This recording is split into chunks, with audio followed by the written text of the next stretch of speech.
keeping that, after a lot of sort of anguish and discussion and exchanging of emails and chats and messages, we will run our session from 6 o'clock to 7 o'clock. Geshe Lhakdor will speak. So if anybody has to leave at 7, and there were a lot of people who felt they would have to, may leave, and then Geshe Lhakdor will take whatever questions that come. So the primary session is between 6 to 7. And I also wanted to introduce Norzin Dickey. On my screen, she's third from the top. She is a colleague of ours, and really, to use our Hindi phrase, karta dharta of these teachings. And I will be here through every teaching of his Geshe Lhakdor from start to finish, but she will now be on the driver's seat with Geshe Lhakdor. But we'll have Geshe Lhakdor set the ball rolling, and then Norzin will take over at 7 o'clock, and we will give her a little applause. So Geshe Lhakdor, thank you and welcome. Thank you, Rajiv. Thank you, Norzin. Thank you, Srinam Jail, and thank you, everybody who is listening to me. I feel very happy when people are listening to me. I'm joking. So, Shantideva in his Bodhisattva way of life says that even when you recall just one day which is free from illness and having something to eat and physically and mentally well and good, that is the time to rejoice. Meaning that we human beings have this tendency either to devote a lot of time towards what has happened in the past and count our miseries or sufferings or upheavals, or we'll make some kind of plan for the future. At such and such time in period, I'll do this, I'll do that, I'll accomplish this, and things like that. So in this way, whiling our time in the past and the future, we hardly live in the present.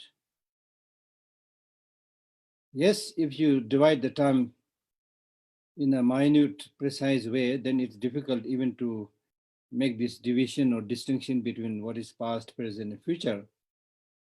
But generally speaking, or roughly speaking, it's really important to live in the moment.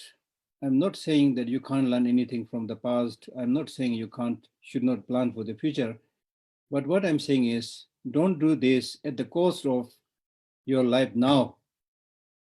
Either life now means today, or this month, or this year, or this life. You already have it. Enjoy it as much as possible. Count your blessings rather than counting your miseries. Because our mind is very fickle and very sensitive. And if you keep on counting the miseries, you can easily make yourself unhappy. You can easily suffer. But if you start recognizing your own potential, the things you can do, and many other blessings, you can make yourself very happy. You don't have to become Bill Gates to be happy, or you don't have to even become a president or prime minister to be happy. And those people who are supposed to be on the high, pedestal, not necessarily happy. They may look happy, but what we are talking about is not just looking happy, but to be really happy. And that state of being really happy is in your hand, not in the hand of anybody. So you need to realize this. And as Rajiv has asked Norzin to take the pilot seat, so similarly, you need to take the pilot seat of your life. And you are the driver. And don't think that you don't have much money, you don't have much, fame and name, but you are a human being, not a cow or not dog. You have the same human intelligence. If you explore it, use it a little bit, you can really, bring about wonderful changes. Whatever is your state, you can be happy there. That is very, very important. And imagine, sometimes people come to me and ask me, Geshe, can you please teach meditation? I tell them this whole morning you should imagine you're a cow. That is the meditation. Then you will realize what it means to be a human being. It's a question of comparison. It's comparison. My teacher used to tell me when I was in the ordinary school, secular school. My teacher used to tell me or tell our students that if you are getting very arrogant, then you look towards those people who are, in a much privileged higher position in terms of money, name, power, things like that. Then your arrogance will get deflated. But if you are getting very discouraged, then you look towards those people who are in a much, much, much poorer state. So it's all, how you can adjust your mind and to be realistic. You can really, really make, yourself happy. I'm not saying, just exercise mind. You don't have to eat food. You don't have to wear clothes. I'm not saying that. You need these basic necessities, of course. But what I'm saying is the primary source of happiness is not outside, but it is inside. And the countless sufferings and problems, upheavals that we are fighting, that we are seeing in the world today, is because we have ignored the power of our mind. And especially we have ignored to, direct the course of our mind to the positive side. Instead, we have used the mind to the negative side for destruction, for division, you see. And we have this tendency to criticize others, divide others, belittle others on the basis of your egoism, in the name of your religion, your country, your nationality, and things like that, which is very, very unfortunate. That is why many of these Buddhist teachings, they talk about emptiness, which basically means that you are having all these problems because you are presenting yourself too much. Your ego is too big. But if you really think about the ultimate reality of everything, there is hardly anything, hardly any essence which you can hold on to. So with this meditation, this grasping of the self disappears. And once this grasping to the self disappears, you unite with the whole, the bigger, you call it whatever name you want to call it, but you join with this bigger reality, shunyata or universe or humanity, whatever. You will be able to see that, that sameness, that harmony, that unity. And from there, then the positive qualities like loving kindness and compassion easily emit from yourself. It will be a natural kind of outflow once you understand that ultimate reality. So what I'm trying to do is just showing you the direction. It's important to the more you release this grasping to yourself, the more you release, the more you think about others, the more you think about the positive things, you can really make a big difference. Right? So I think that is important in this time of COVID pandemic, and also in our daily life, we have all kinds of problems. So during those occasions, it's important not to get discouraged, not to develop a narrow-minded attitude, but rather develop a more open-ended mind, make yourself more expansive, reach out to others, talk to others, laugh with others, make some jokes. There's so many things we can do, so many things you can do. And you can make yourself very happy. That's important, very important. So your happiness is in your hand. And the only problem, as I said many times before, is that the main problem is not many of us know how to handle situations. We don't have the knowledge.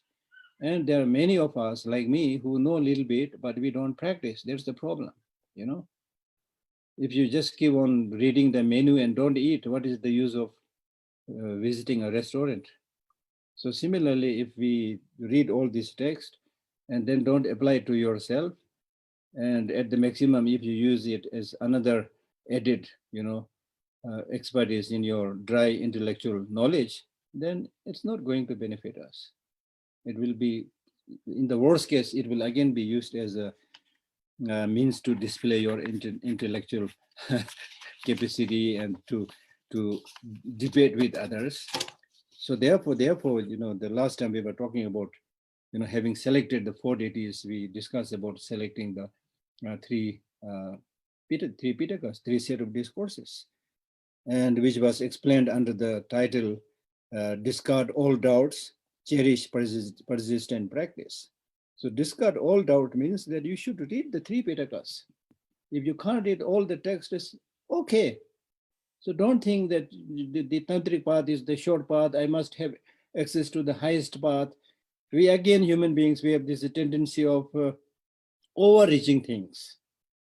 You see, and I always tell people, if you want to dance, moving your hands and head, first make sure your feet is solidly on the ground. And if it is not there, then you will fall. So therefore, this is a wonderful advice that you don't worry about the higher tantric teachings, but study the three Pitakas, three set of discourses, which talks about meditation, which talks about wisdom, which talks about discipline, ethics, and things like that. It's very, very important. So therefore, do not have doubt means that you should really understand the teaching, meaning of the teaching, and remove all your doubts. Okay? So he says that this is the best for your career, for your life. And if your mind is infested with doubt, then it's difficult to achieve enlightenment. And therefore, you study, contemplate, meditate, make the meaning clear, and in this way, discard all the doubts. And then, having removed all the doubts, cherish persistent practice. That means make effort. As I said the other day, making effort means not just working hard, but it means delighting in, doing the positive virtuous practices. And that's extremely, extremely important. And he's also saying this because, as I said the other day, that many of us are very interested in, receiving all kind of initiations and receiving all kind of tantric teachings, and then without doing any practice, we just keep on counting. I received Kala Chakra 10 times, 15 times, 20 times, things like that, and then don't practice. Then in the name of tantric practice, you also adopt very funny behavior like drinking and eating meat, and even in the case of somebody who is said to be a celibate, engaging in union with women and things like that. And this is absolutely, these Kadampa teachings are kind of pure teachings. They call it pure teaching, not intermixing, the different categories of teachings in the wrong way. This is important because before Atisha came, Tibet was visited by many so-called Indian teachers who were visiting Tibet primarily for the sake of getting gold. I'm not saying that. It is in the history. And when the same request was made to Atisha to come and make the gold offering, she said, I'm not those teachers looking for gold, you see. So it was a really authentic teaching, and his main purpose was how to, refine the practice that was prevalent in Tibet. So therefore, he's making all these very important, pertinent instructions that don't worry about tantric teaching, focus on the practice of the three Pitakas. And he could precisely, I can't read all of this, we don't have time, but in this commentary, he clearly says that, look, there are people who say they are tantric practitioner, and then they have women, and then they have like 3-4 children, and they wear funny clothes, and they don't hesitate to sit high in a throne, even before the monks. Here we are not talking about human right, okay? We are talking about the proper Buddhist process of practice, in which those monks, especially the bhikshus and others who have so many layers of discipline, they are always treated higher, right?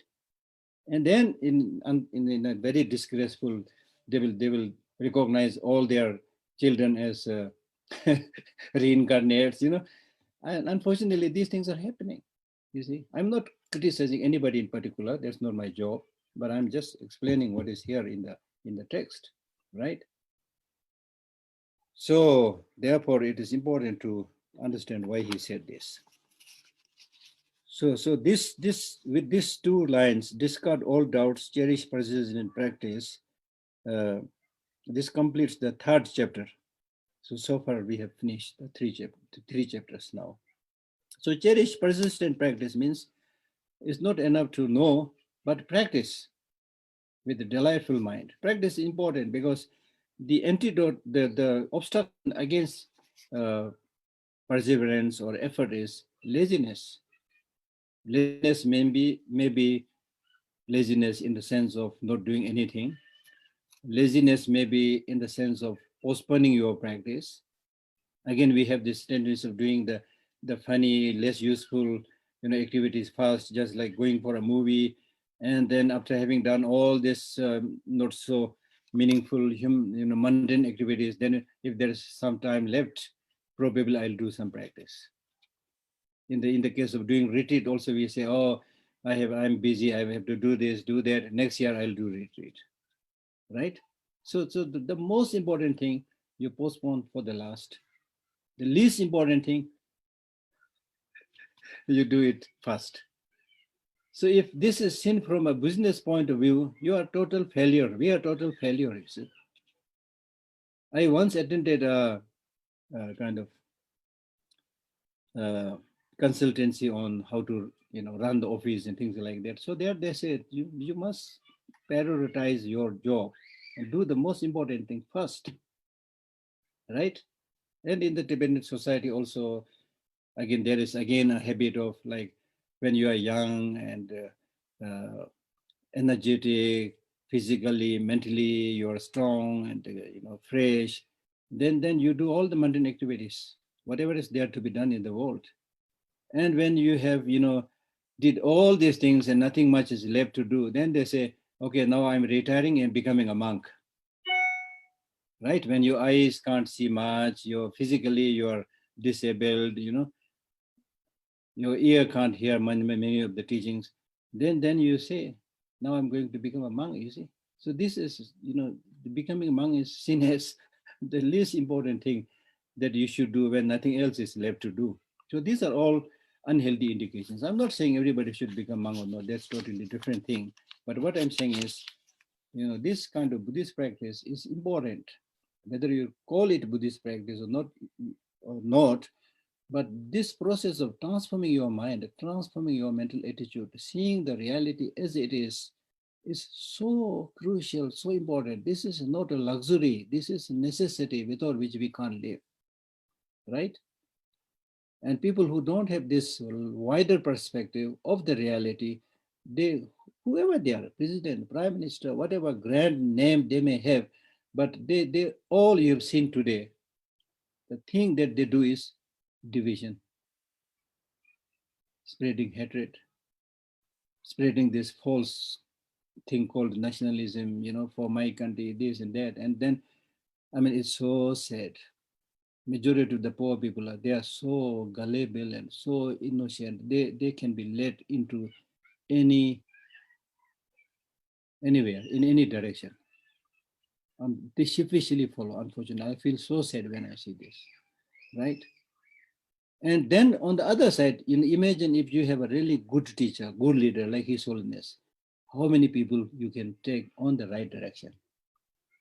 So that's why these teachings are so important, right? Not only like we should organize these teachings, but we should come up with a plan, not to make everybody Buddhist, that is not our agenda, but make this universal messages content here available to everybody. You call it secular ethics or whatever you want to call it, right? So important, because when seen from the perspective of the Buddhist teaching, people are suffering unnecessarily. Many cases unnecessarily in the sense because we don't know what we should be doing. We always move in the wrong direction, search happiness and peace in the wrong direction. If you search, if you dig a big hill or mountain thinking that there is gold when there is none, how are you going to get gold?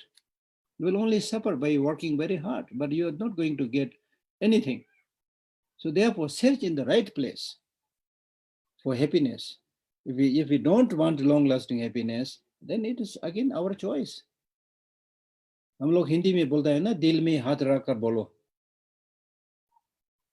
Put your hand on the chest and say, ask this question: do I really want happiness? Do I really want a long-lasting happiness? Because it looks like we don't want long-lasting happiness. The way we live, it really looks like we don't want that long-lasting happiness. So if you really want long-lasting happiness, now it is time to think, from where are you going to get it? At the end of the day, yes, material facilities are needed. But the most important source is, the inner qualities. Inner qualities. Yesterday yesterday or day before, I was explaining some Dharma to somebody.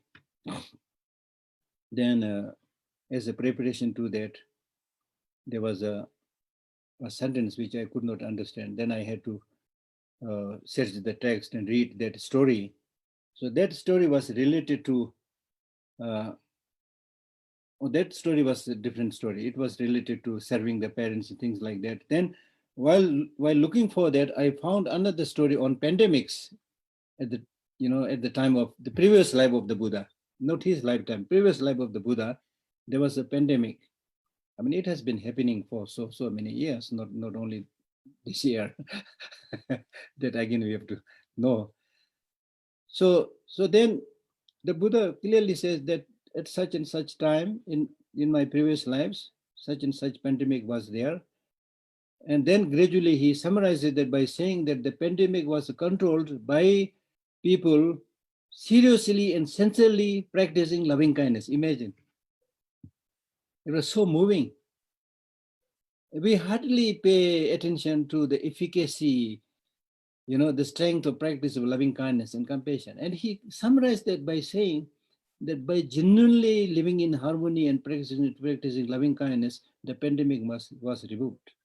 Because from Buddhist viewpoint, these pandemics are also a result of disturbance created by many other negative forces also. It may be Deva, it may be Naga, it may be human beings wrongdoing, whatever. It's related to the negative force. And those negative forces can be transformed, can be changed through practice of loving kindness.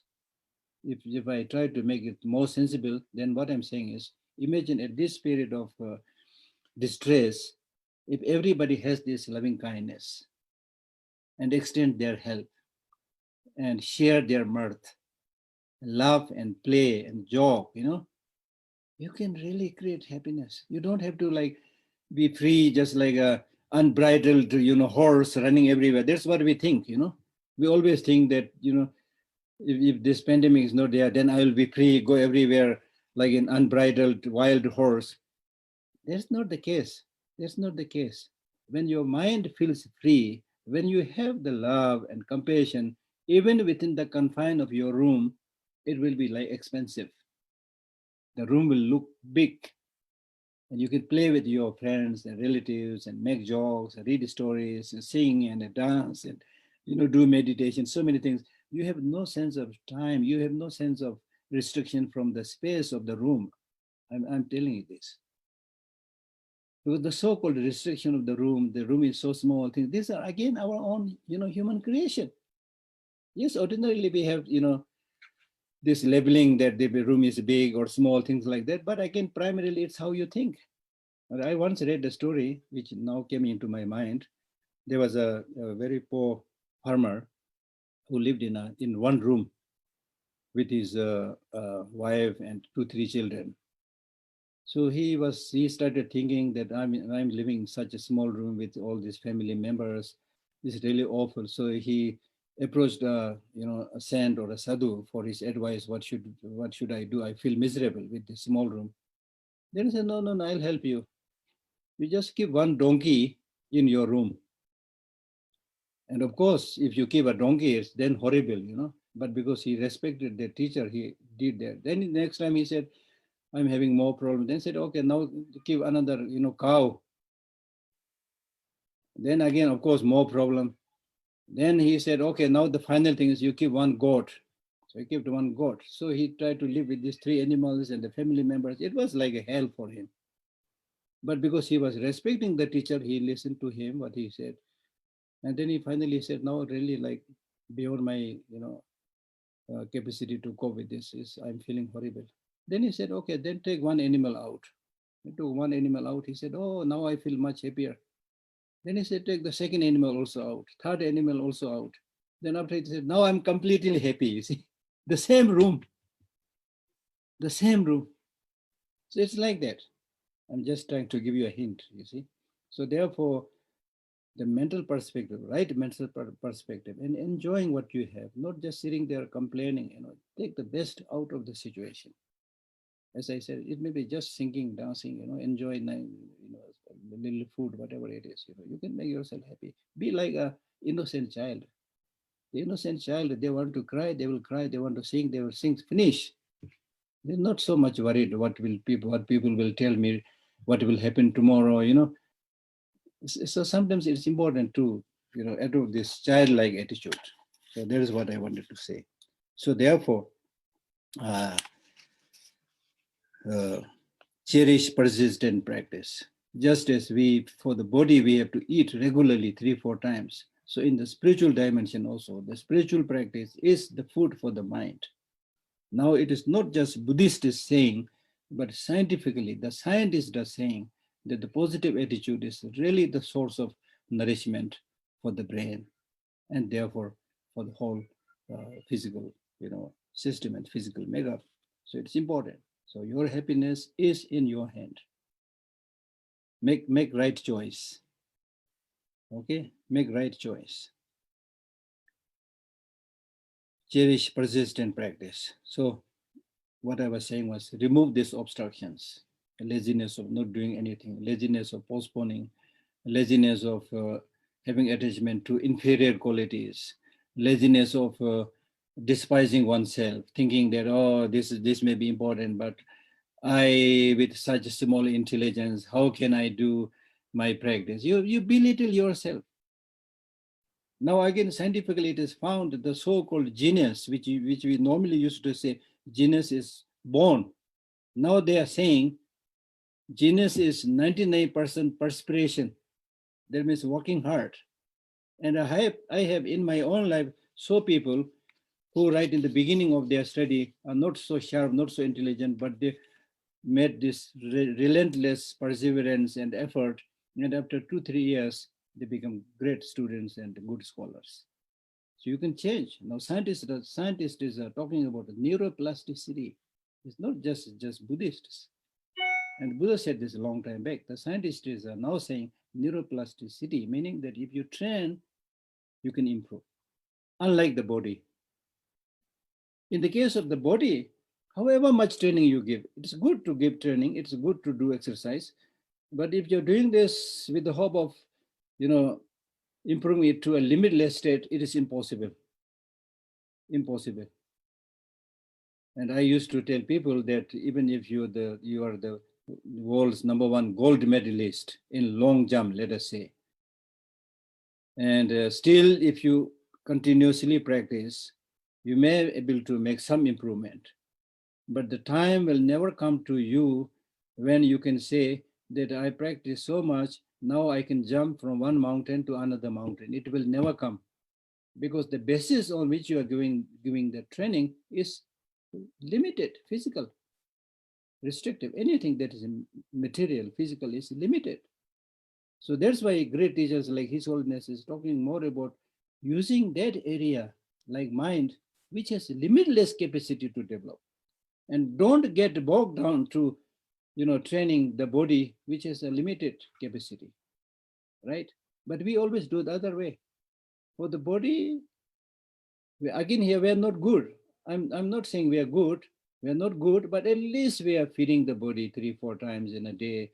Then in between, you might do a little bit of yoga. Again, not great, but a little bit of yoga, a little bit meditation, then a little bit of sleeping. So many things you do the body. But for the mind, hardly anything. Because we have this tendency to neglect anything that we cannot directly perceive with our senses. That is the problem. That is the problem. So therefore, it is important to take cognizance of the great role played by the mind. Your mind is your boss, and your boss must be good. That is common sense. So boss must be good means your boss is not enough to be a mind, but that mind should be more loving, more compassionate, having more wisdom. Then naturally you will flourish, you will be happy. But your boss, if the mind, which is your boss, is ruled by narrow-mindedness, anger, hatred, jealousy, and then not only you will suffer, but you will create a hell in the surrounding where you live, right?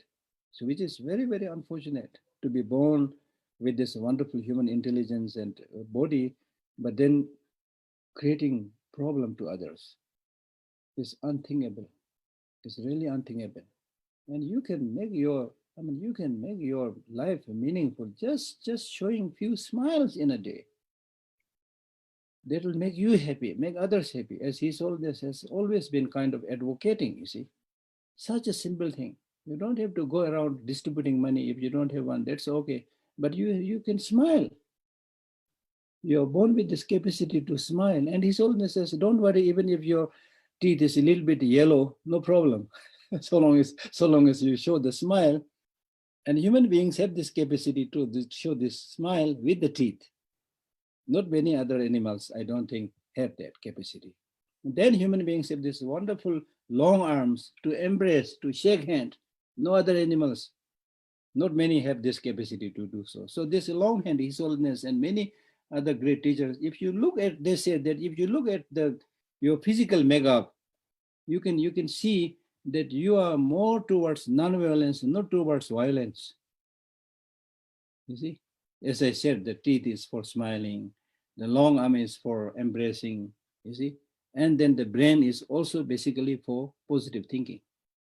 Positive thinking. The other day I saw an interview of His Holiness, and a question was asked to His Holiness, since His Holiness, you are a monk and you don't have this opportunity to do many of these funds which ordinary lay people can do. So how can you make your life happy? He said the real fun can be actualized when you use this human intelligence. Imagine, a wonderful answer, you see. If you use this human intelligence in the proper way, the real fun is there. The real joy is there, real happiness is there. And the problem is we always have this tendency to look outside to find happiness and things like that. And we don't have this habit of exploring within oneself. So therefore it is important to trust oneself and explore the inner resources, right? Then the next two lines we are going to read is thoroughly relinquish sleep, lethargy, and laziness, which I've explained a little bit the other day also. So in this, what Atisha is primarily saying is that to be able to make this persistent, effort and practice, you need to thoroughly relinquish sleep, if possible. Thoroughly means whenever it is not needed. Lethargy and laziness. You see, lethargy, laziness. As I said, laziness is not just not doing, anything, but also it is a distraction,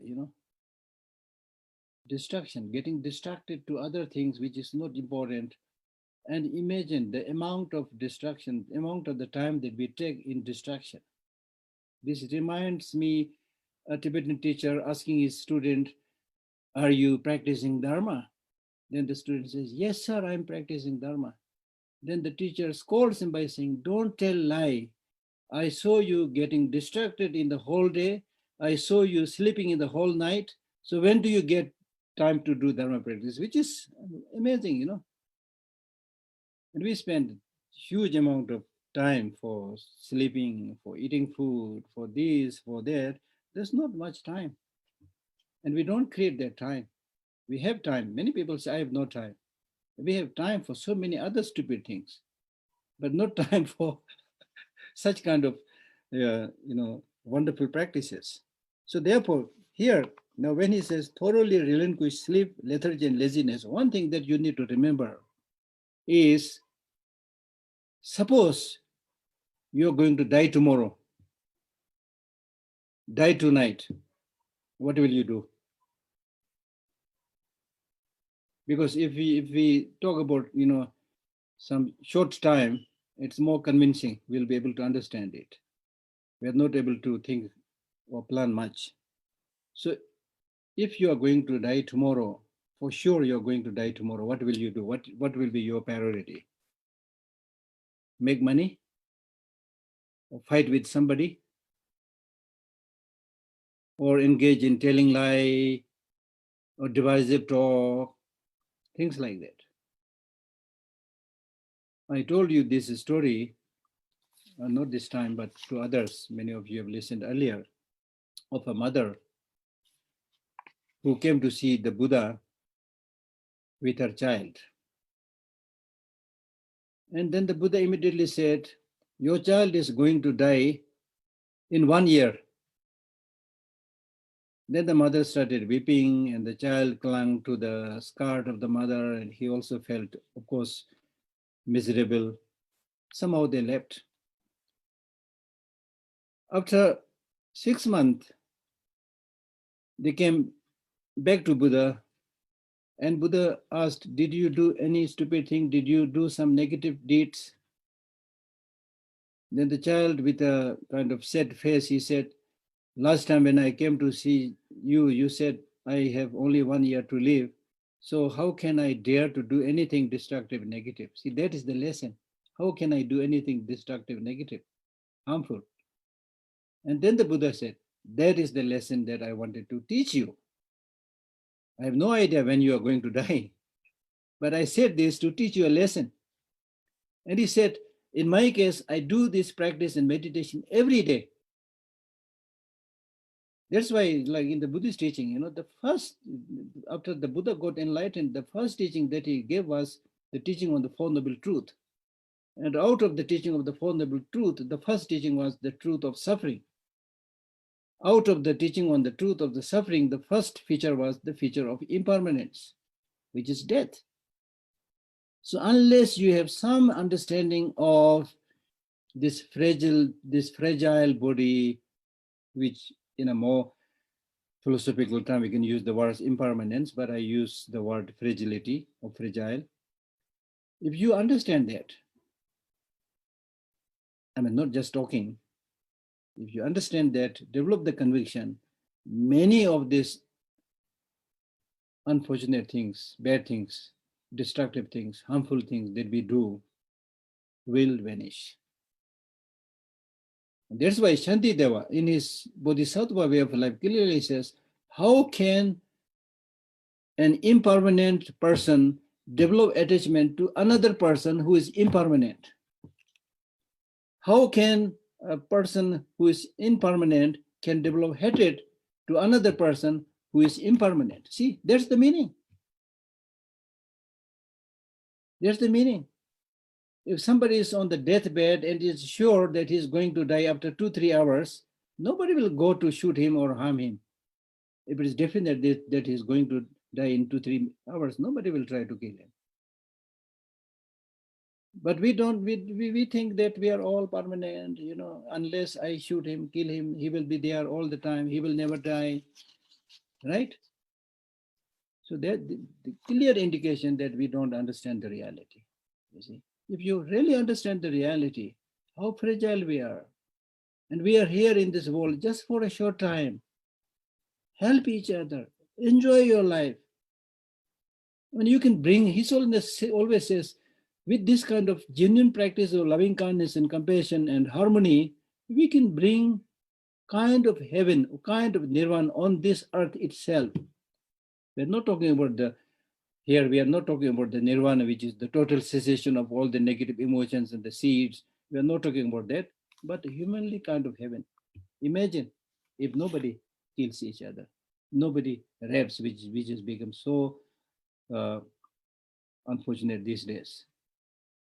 Total stupidity, madness, right? So there's not much need for us to try to understand many profound things. Many of these so-called seemingly small things which we experience in our daily life. If you understand that, your attitude will change. Your attitude, whenever you see somebody, oh, this person is going to die definitely, however he or she is posing.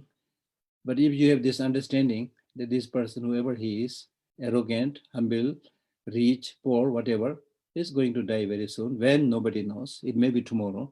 When you have this understanding, and when you have this understanding that I may be meeting with this person, maybe the first and the last thing, you will try to create some kind of, happy atmosphere. with that person, right? So that will really change your attitude.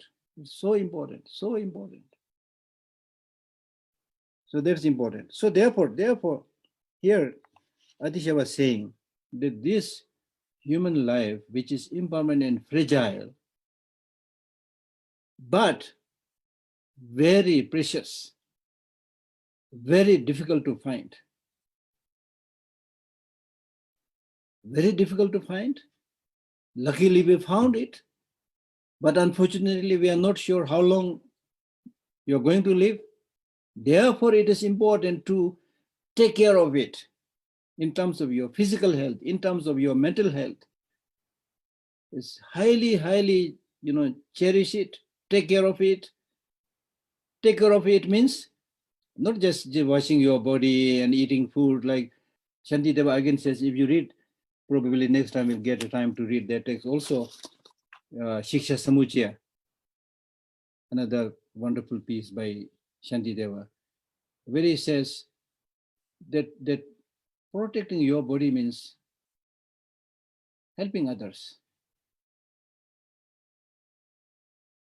Helping others. Offering your service to others. Right? So that's the best way of protecting it for this life and for many lives to come. So therefore, what I'm saying here is, or what Atisha is saying here is, in order to help you not to develop excessive sleep and lethargy and laziness, you must recognize this preciousness of human life, which is difficult to find. So as Shantideva says in his book, that this precious human life, which is like a boat to cross the ocean of suffering, it's difficult to find this boat again and again. You stupid, this is not time to sleep. You stupid, this is not time to sleep. And in a way, unfortunately, we are innocently stupid. We always plan, oh, I'm going to live a long, long life. I'll do this, do that, right? So therefore, it's important to recognize this fact. I found this precious human life.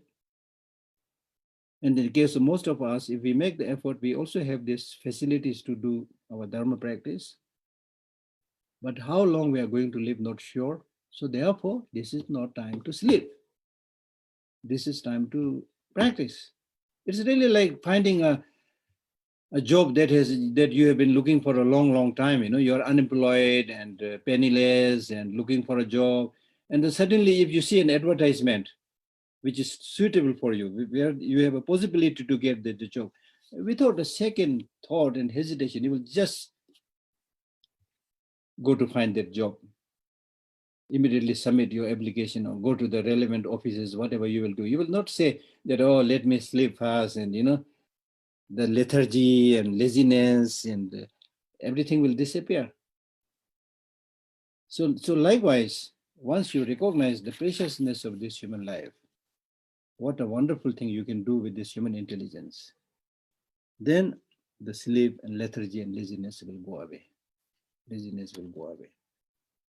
Just like many people who are unfortunately suffering in a concentration camp or a prison, they hardly get sleep because they have this continuous awareness of the difficult surrounding situation, you see. So that's why in Buddhism also this cycle of existence, this samsara has been compared to a prison. We don't have that awareness, therefore we want to sleep peacefully, right? So therefore, recognize that this precious human life is very difficult. Moreover, even in the case of those people who found this precious human life, there are not many fortunate people who have encountered this precious teaching of the Buddha. Your life is impermanent and it's ebbing out, it's slipping away from your hand, just like the waves of an ocean. So therefore, now you should have a dialogue with your mind. Change your way of thinking and concentrate on what is important. And don't get distracted for meaningless practices. Start your practices and obtain that secure place, meaning that once you do that genuine mental practice, you will develop this sense of security and safe. These days we say distance yourself, maintain this much distance and be safe. That we are talking about physical safety. But here what we are talking about is mental safety.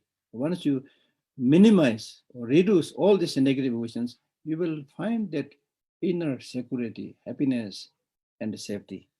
It's very, very important. Therefore, sleep and torpor, these are meaningless. So having found this precious teaching and met these three objects of refuge, Buddha, Dharma, and Sangha, found this precious human life, this is the time to plan for your long-term course of life, future life. So don't be lazy in terms of your practice. Give up or abandon sleep, torpor, laziness. The reason he says is, don't get bogged down just thinking about this life. And he says, this life, however you will deal with it, it's not that difficult. We are making it difficult because of the greed, because of this stupid sense of competition. Others have this, I must have this. Others are getting this much salary, I should also get this salary. Right? And you're killing yourself. If you read this text by Aryadeva, 400 verses, he says, because of your mismanaged way of life, you are actually keeping yourself as a hostage to get these material benefits. And he says, don't put yourself as a hostage just to get these material things, right? So therefore he says, this life is not so difficult. If you know how to manage it, you can somehow survive. Even dogs are surviving. They don't have a big house. They don't have any, bank balance. It's not just a dog, the cows and the birds, they don't have any sense of bank balance or ATM card or all these, stupid or fancy things that human beings have. They are able to survive. Why not we? So the great practitioners like Milarepa, that's why they say that you should ostracize or banish yourself from the human society and live among the society of the dogs. Then you will find the status among the higher beings. Meaning that if you relinquish little of this nonsense that we have in our human life and make some hardship practice, that is the way you can reach the higher spiritual levels, right? That may not be that easy for all of us, but that is the way we should do. And he says, this habit of sleeping too much is useless. A little bit okay, but too much. And with laziness, he says there are many cases. If you look in our ordinary life, there are many cases of lazy people who have just destroyed their life, not being able to achieve anything, able to do anything.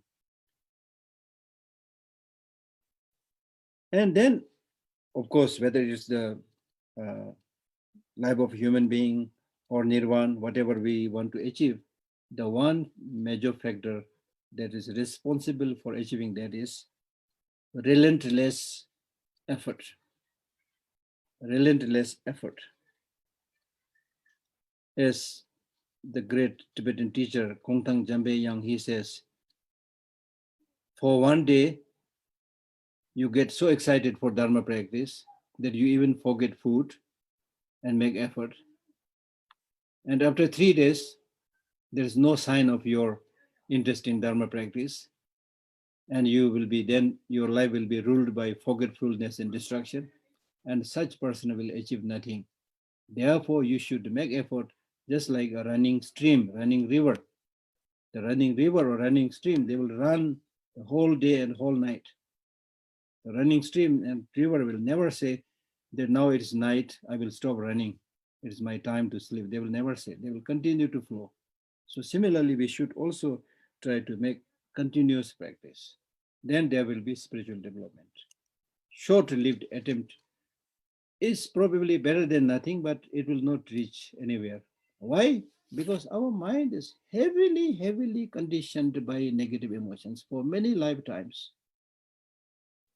right?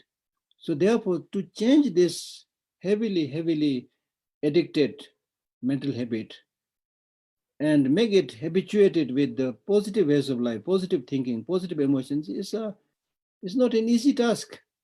It's an uphill task. So unless you make repeated attempt, it's difficult to change.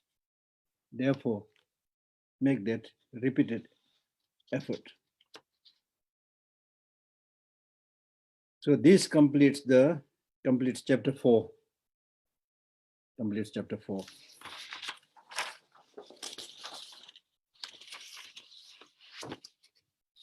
Then the next chapter is talks about with mindfulness, introspection, and care. Always guard the doors of the senses. Repeatedly examine your mind 3 times a day and 3 times a night. Repeatedly examine your mind 3 times a day and 3 times a night. So here it is. Here it is. With mindfulness, introspection, and care.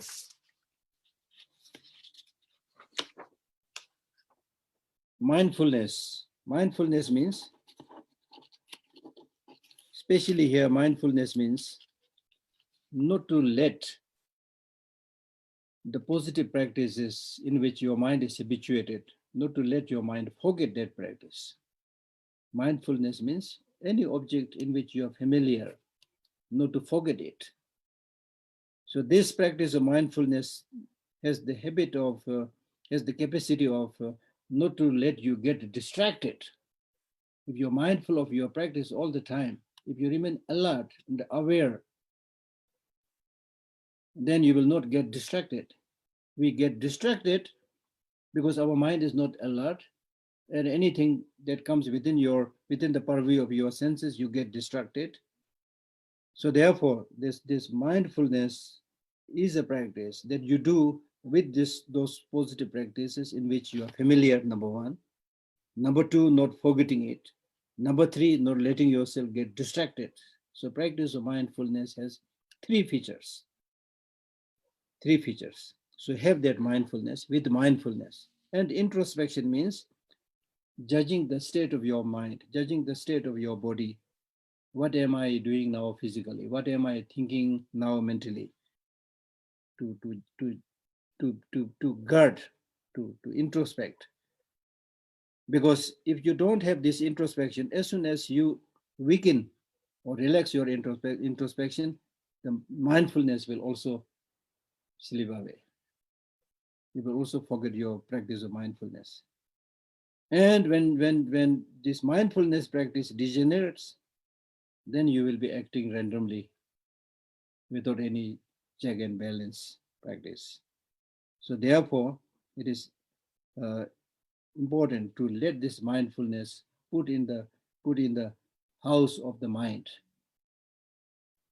Log it in the house of the mind. Log the mindfulness in the house of the mind. And then with this introspection, you should guard the thieves and robbers that might be coming to take that mindfulness out. So introspection is really like the guardian, gatekeeper. Mindfulness ko andar dal ke, put the mindfulness inside your house, inside your house of mind, and then the introspection should, like a gatekeeper, guard it, not to let the mindfulness forget the object of meditation. In addition to that, you should also have care or heedfulness. Care and heedfulness means to let your mind not to be ruled by the negative emotions, and helping it to continuously stay in that perseverance or effort in doing the positive practices. So these 3 are very, very important. And Shantideva, at some point, he says, with folded hand, I'm requesting you to practice these 3 things. These 3 things are so important, so important. So therefore, with mindfulness, introspection, and care, and these 3 are so important because we are in the samsara, we are in the prison of samsara. We are having so many problems in general, and especially these days we have pandemics and so many things. So you need to remain alert, mindfulness, wear mask, wash your hand, whatever, If you forget a little bit, don't put the mask, don't keep the distance, don't wash your hand. Heaven knows who is there near you carrying that virus. If you forget a little bit, you might become a victim. This is a wonderful example. So our whole life is like that. Okay. So always guard the door of the senses. Always guard. Now, here I will speak a little bit more next time, because today we are living in a world where we are letting our senses run wild in the pursuit of material, accumulation. And that's why we are having all these so-called modern diseases, which I will speak a little bit more next time. So today I'll stop here. And if there are some questions, then let me know. Okay. Oh, thank you, Geshe. Please ask your questions, everyone. Hi, please ask your questions. You just have to raise your hands. If you go to the participants icon, you have to raise your hands and I'll see you and I'll send a request to unmute. Please do take this opportunity.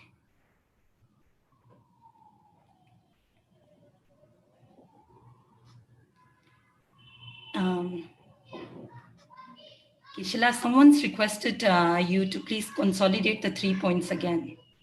3 points: mindfulness, introspection, and heedfulness. Lesson. Yeah. Yeah. I just saw him. Thank you. Yeah. Lata Sonpal. Okay. Sonpal, my very old friend. She's from Miami. Okay. I've sent a request for unmuting. Lataji, you have to unmute. Okay. Thank you. Geshe La, namaste. Namaste. Jai Shri Ram. My question is when they're saying don't sleep, and then neuroscientists are saying you have to have at least, as an adult, 7 to 8 hours of sleep to have your brain rest. And His Holiness says that he sleeps 9 hours. Yes. So there is a little contradiction here. Can you please clarify it? Yes, very good observation. And I also mentioning, I was reading the text which says thoroughly avoid sleeping, things like that, but I don't think he's saying don't sleep at all. But don't get obsessed with sleeping unnecessarily. I think there is the meaning. But ordinarily we sleep even at those times when it's not time for us to sleep. For example, sleeping like many hours in a day when there is no need, Of course, in certain occasions you might need to sleep even in the day, but I'm saying on those occasions, especially in today's modern world, people, if you look at the natural rhythm, then night is the time to sleep, day is the time to wake up. But now the so-called modern people, they hardly sleep in the night, whatever they may be doing, I don't know, but they sleep in the day. So that is actually, I think, not good for health. I think scientists can also say this is not good for health. So anyway, the main answer is that yes, just to nourish your body. There are other texts also, not only His Holiness, what His Holiness said or what scientists found. There are other Buddhist texts also which say that during the midnight you should sleep to nourish your health or, nourish your constituencies and elements. So I think, so the point here is not to sleep more than needed, not to sleep out of addiction. Because we can get addicted. You see, if you don't put a limit to sleep, you can get addicted to it. And your brains will become, less and less functioning, and you will feel like sleeping more and more. Okay.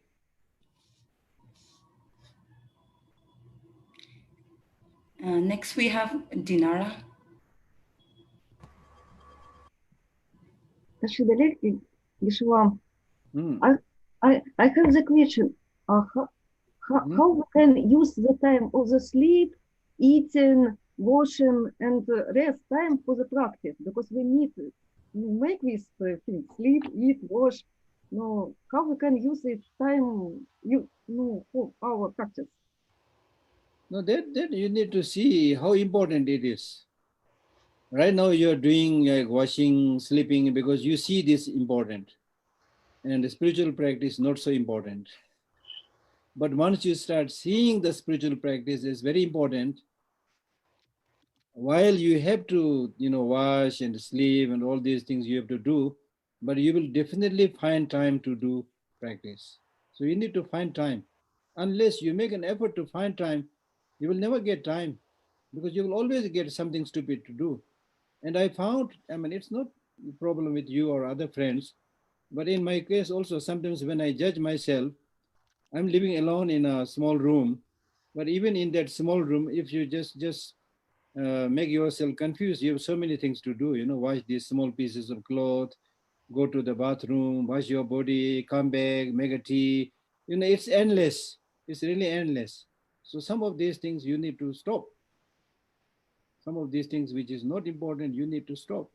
What is important? What is really necessary? And what is not really necessary? There is the question. Of course, what is really necessary is you have to cook food.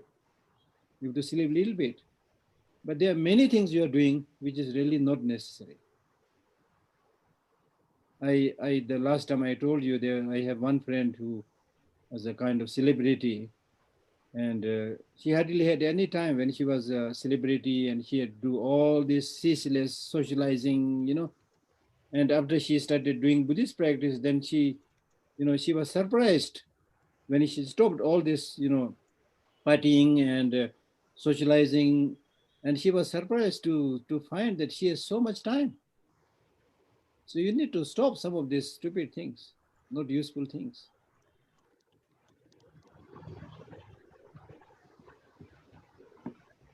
Okay.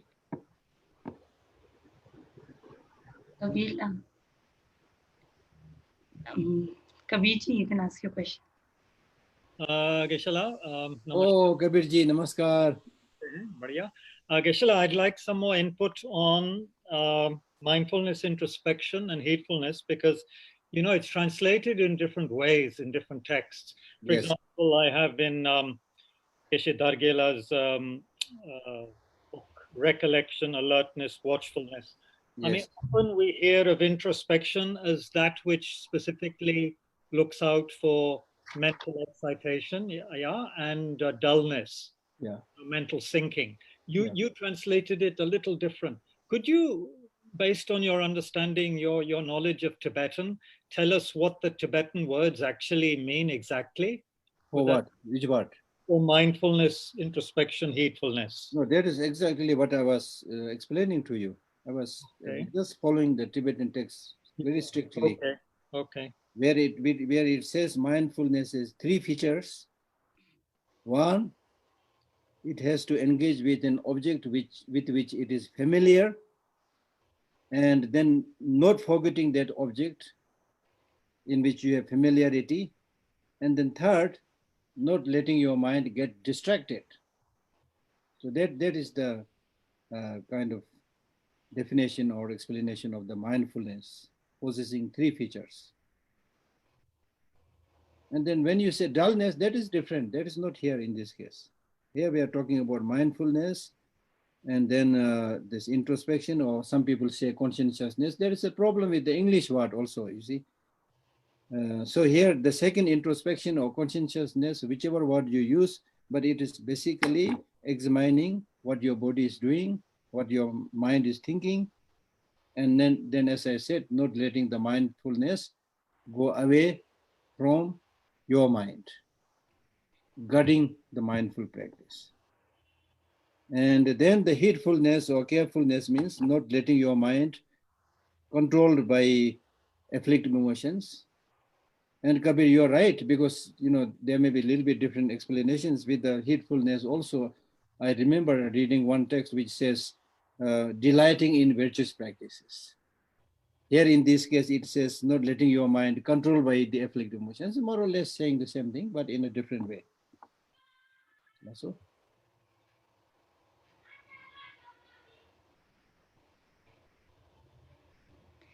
Okay. So we have 2 more questions, one by Jackie, and then there's a question in the chat by Tamar Shulit. So I'll read that to you, Geshe La. You'll take in and Jackie. Yeah. Hi, I was wondering how to make sleep more virtuous. Is there something we could think of before we go to sleep, or we spend so much time sleeping, and it seems like a real waste not to use it in a better way. And I can't control my dreams. So if there's anything. Very good question. Very good question.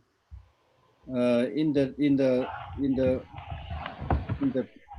mind and mental factors, there are 3 mental factors which is called changeable mental factors. And out of these 4 changeable mental factors, one is sleep. So this sleep is called changeable mental factor because you can, depending upon your motivation, you can change it or make it negative or make it positive. So therefore your question is wonderful because many practitioners, they really do that, and it is constantly encouraged in the Buddhist texts to do their practice. That means just before sleeping you develop really positive motivation, and through that way you can transform and change that sleep whole night as a virtuous practices, very skillful practice. And for example, just before going to sleep, if you watch a horror movie, it is very likely the whole night you might get those scenes of fighting and killing and shooting. And contrarily, if you visualize His Holiness the Dalai Lama or Buddha, it's also very likely that you will see him again few times in the in the sleep also. It really happens. In my case also, I'm not a great practitioner, but sometimes out of fun I do it. And you get that, the mental strong motivation is very, very important, very important. Clever way of doing practice. Yeah, this is a good question, because when you do virtuous, good practice, it's not enough just to make effort, but you should also be intelligent how to do it, And in Lamrim Chimo, there is a teaching which says that the learned people, even if they commit a heavy sin, it'll become a light sin. And not so intelligent people, even if they do commit a small sin, it'll become a heavy sin. And there he gives the example of a piece of iron of same weight, but if you flatten it and put it on the surface of the sea, it will not sink. So the heavy negative deeds done by learned person or wise person is like that. They know how to purify it. So therefore it will not drag you down to the negative state of existence. But if you don't know how to purify these negative deeds, then it's really like that same piece of iron. If you make it a ball and throw it in the water, it will just go down straight to the bottom of the ocean. Okay, Krishna. Tamar Shalek has asked you about deities. And Tamar asked, how does it go with logic and reason? And Tamar is wondering if it's just a matter of belief. I mean, the deities. There are two ways of answering. One is everything is a matter of belief, not just deities. If you marry somebody and thinks that your husband or wife is handsome or beautiful, it's a matter of belief. You may be thinking that your husband or wife is handsome or beautiful. Others may be thinking, oh, not so handsome, not so ugly. It's a matter of belief. So I would say, first of all, everything is based on the belief. Very much. That's why we say in Buddhism, everything is designated by the mind, right? Number one.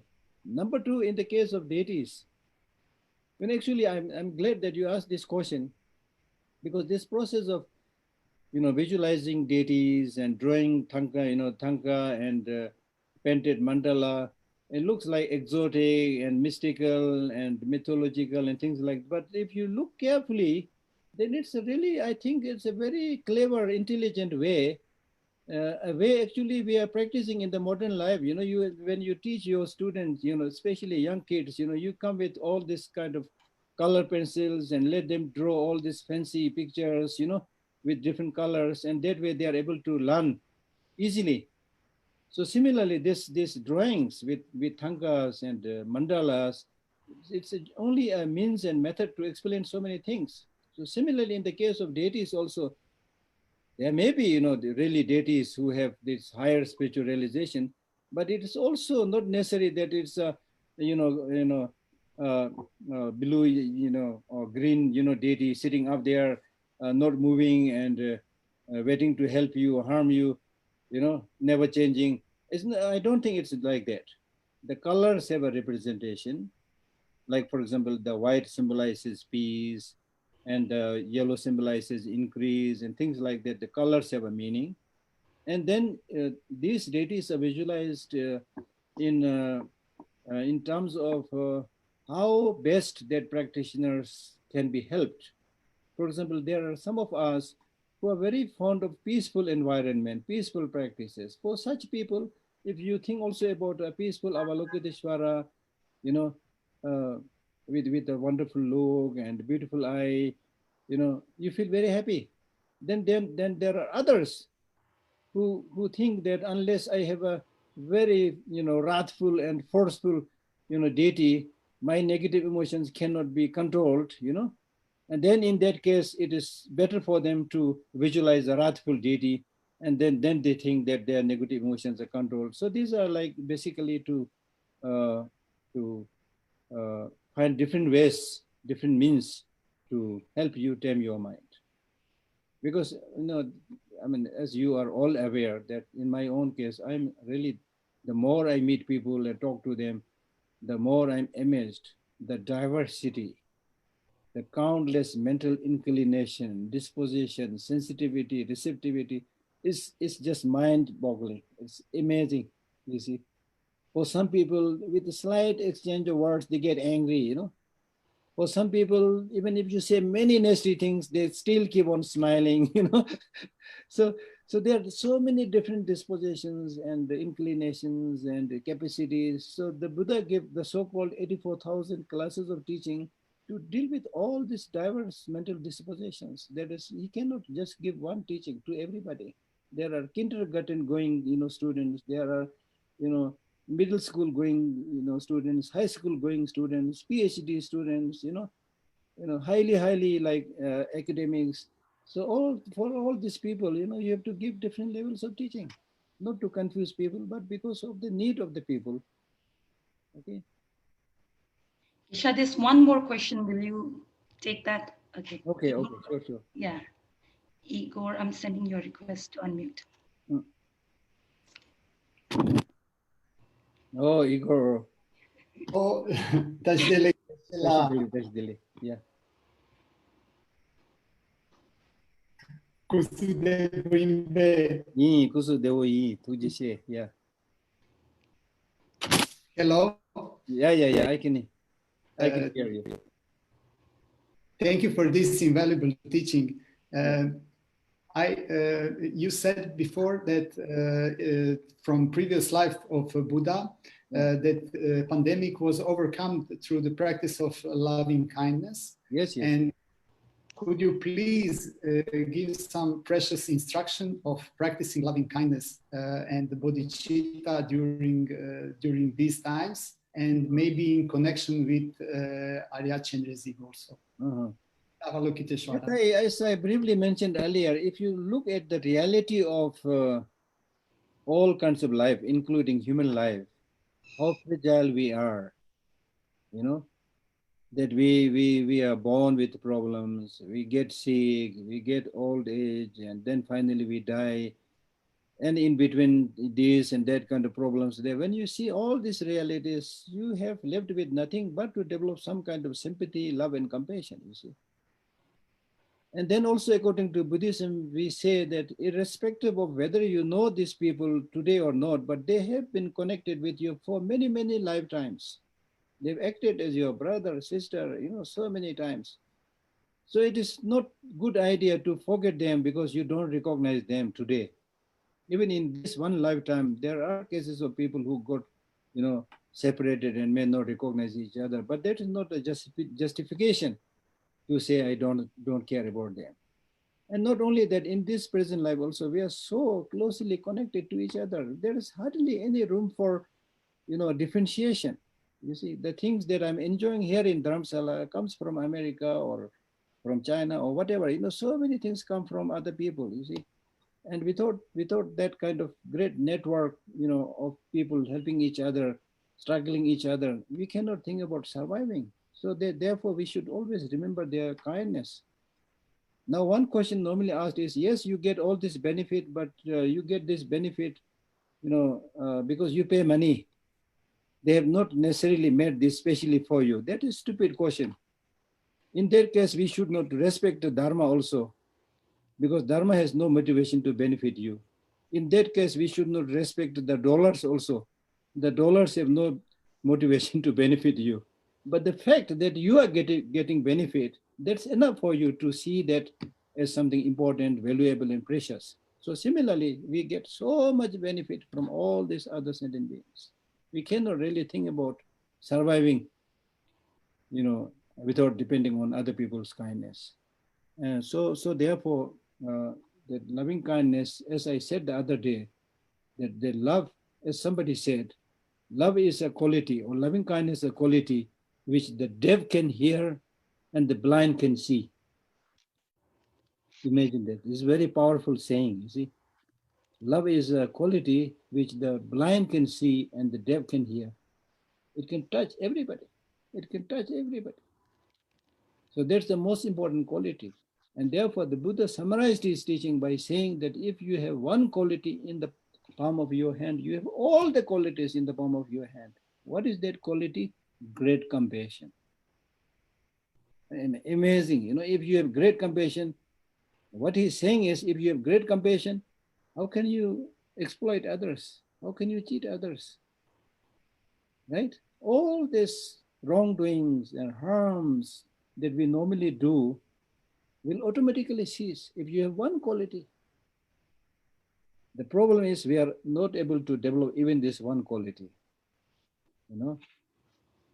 And then in order to make your practice effective, there in the Tibetan Buddhist tradition, there are practices of especially, developing this compassion in relation to deity like Avalokiteshvara, who is seen as a deity of compassion and things like that. So there are many visualizations. But the most effective way we should do is you develop compassion.